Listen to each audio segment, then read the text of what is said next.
si Romar, operator ng DTF dito sa branch ng Robinson's Place, Pangasinan. Nagamit ko ito ng 7 araw na may total of 111 pieces ng A4. Ito naman po ang printer head. Ang huling palit po nito ay noong January 31, 2025. Ito naman po ang capping na may 90% good condition pa po. Head clean.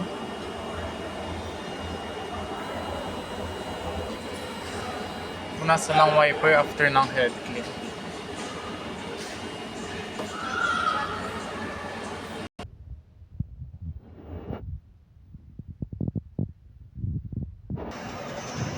Ink system po namin ay tama lang po ang level.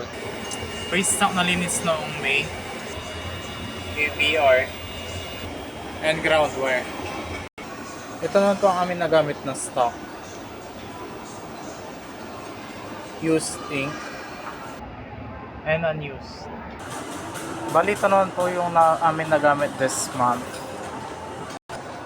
Daily output sa daily checklist. Na po maraming salamat.